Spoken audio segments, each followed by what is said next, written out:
Erasi akaisara nuare olapalo uniet o karolo ilukumeniare keda kaisari diop edoulo adedeng noi koupas kede kwam nes obu okuta itogo iluda eperete etutuoroklu imwalimun ko somerolo asuret ko PTC ko districtalo ko soroti Apollo Kinton esomerolo Ros Akulo ngesida abala ebe ageon kangin esomero nesi epiko ai nyakakin abatinu akutari ekwam ai moriarit epirlo eruchokint elago etutuorok ikany kotoma akaisare kediuni kesibon eperete osomero karaida ejasi asumununetanu ajasi Tony Lolo mam etogo edukunitai because it was exactly on the trees. That is how The time that roof has been blown, there has been nothing. We have tried to look for and there's been nothing. Most of us come from out. And about 4 staff members were housed there. But right now, they are now out because they don't have that part. We have been trying to lobby even. We have written, but to no avail. But they keep telling us we will come, so we don't know when they will be here. Abwekwam okuta ekole kilo ngina chakarabati mpaka Asurete Dam okuta padumte report apak najare Hanover Seed Secondary School Abu Honorable Minister for TESO Affairs Abu ogenanga pola jare college pola kutara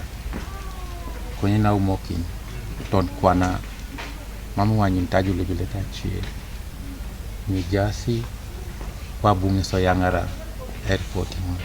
so which means jada buin kimbapugan te jay gang arbo mama peduri nara jen nga doctor ni Paul mama principal are the board of governors peduri anyaka kine kayon ujai apugan Apollo na icholong LC3 kotemlo asuret Thomas Alimu ngesi edelorit kanu apalisonut kana engareno karaida etamitos kese aijuk ibaluan toma oya piesinlu egelegela kanu ailipit agangatna ainyakakin aduke taitna akutarit ekwam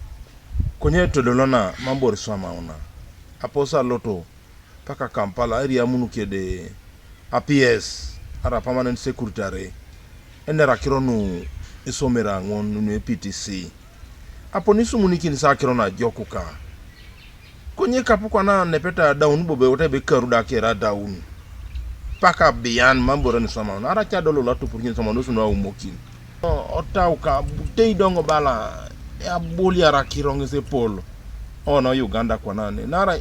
na porse nara to office kida permanent secretary ara kirona jokuka bon nepeta bakayabala jiasuti sirigenda lo irabi kanuka soroti district Abraham Ekwaro ngesida abala ebe idaritos kesi abongo kinet kanejai ministry lo ashoman kede aboliaso ikamanara kede ibaluanlu adautu kesi kwape districta aijokar Kanuka TV East Herbert Paul Eyoku ko Soroti District